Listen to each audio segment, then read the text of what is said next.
আসসালামু আলাইকুম ওয়া রাহমাতুল্লাহি ওয়া বারাকাতুহু। আলহামদুলিল্লাহ ওয়াসসালাতু ওয়াসসালামু আলা রাসূলিল্লাহ, আম্মা বা'দ। ইসলাম মানে কি? সত্যিকারে মুসলিম হওয়ার পরেও আমরা অনেক ব্যক্তি, বরং অধিকাংশ ব্যক্তি, বরং হয়তো 95 কিংবা 99% ব্যক্তি এই নিজের ধর্মের অর্থটা জানি না। আর কেউ বললে চট করে বলে ইসলাম মানে শান্তি। এটা কিন্তু আপনার শোনা অর্থ, সত্যিকারের অর্থ নয়। শুনেন, সৌদি আরবের গ্র্যান্ড মুফতি এবং ইসলামী বিশ্বের সবচেয়ে বড় পণ্ডিতের মধ্যে একজন, তাকে জিজ্ঞাসা করা হলো যে ইসলাম কাকে বলে। তিনি বললেন, আল ইসলামু হুয়াল ইস্তিসলামু লিল্লাহ। ইসলাম হচ্ছে আল্লাহর জন্য নিজেকে সঁপে দেওয়া, আল্লাহর জন্য নিজেকে সম্পূর্ণরূপে আল্লাহর কাছে নত স্বীকার করা। ওয়াল খুদু লাহু বিফি'লি আওয়ামিরিহি ওয়া তারকি নাওয়াহিহি, এবং তার আদেশ পালনের মাধ্যমে এবং তার নিষেধ বর্জন করার মাধ্যমে তার আনুগত্য করা, এটাকে ইসলাম বলা হয়। আল্লাহ তাআলার কাছে নত স্বীকার করা, তার আদেশ পালন করার মাধ্যমে এবং তার নিষেধ বর্জন করার মাধ্যমে তার আনুগত্য করাকে ইসলাম বলা হয়। তিনি বললেন এটাই হচ্ছে ইসলাম। কারণ আল্লাহ বলছেন, ইন্নাদ-দীনা ইনদাল্লাহিল ইসলাম, অবশ্যই মনোনীত দিন আল্লাহ তাআলার কাছে একমাত্র হচ্ছে সেটা ইসলাম। তিনি আবার ব্যাখ্যা করতে গিয়ে বলছেন, ইসলাম অর্থ আল ইনকিয়াদু ওয়া যুল্লু লিল্লাহ, আল্লাহর জন্য আনুগত্য করা, আল্লাহর জন্য বশ্যতা কবুল করা। কিভাবে আনুগত্য বশ্যতা হবে?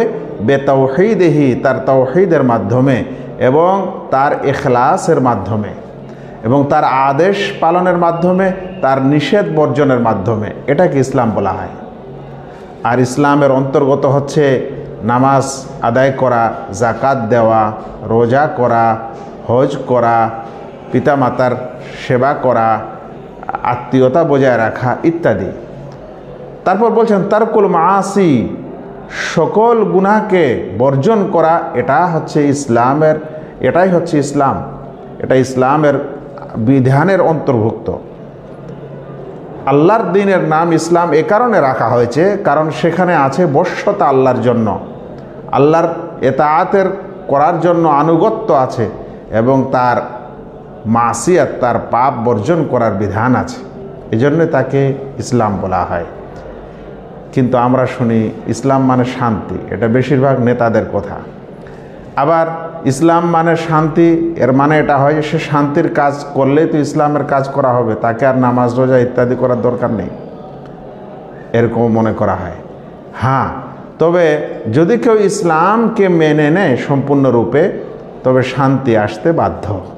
তো ইসলামের মৌলিক অর্থ আলাদা, আর ইসলামের রেজাল্ট ও ফলাফল হচ্ছে শান্তি।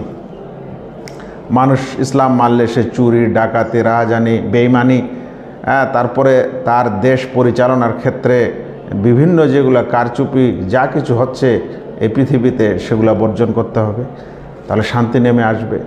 পৃথিবীতে ন্যায় প্রতিষ্ঠা করতে হবে, তাহলে শান্তি নেমে আসবে। এই জন্য ইসলামের বিধিবিধান পালনের মাধ্যমে ন্যায় প্রতিষ্ঠিত হয় এবং শান্তি নেমে আসে। তাহলে ইসলামের সত্যিকারে ফলাফল দাঁড়াচ্ছে শান্তি। কিন্তু ইসলামের আসল পারিভাষিক অর্থ সেটা হচ্ছে আল্লাহ তাআলার আনুগত্য করা এবং তার কাছে নত স্বীকার করা, তার আদেশ পালনের মাধ্যমে আর তার নিষেধ বর্জনের মাধ্যমে। ভিডিওটি ছোট হলেও আমাদের জন্য অবশ্যই লাভদায়ক এবং সকলের জানা প্রয়োজন। আসসালামু আলাইকুম।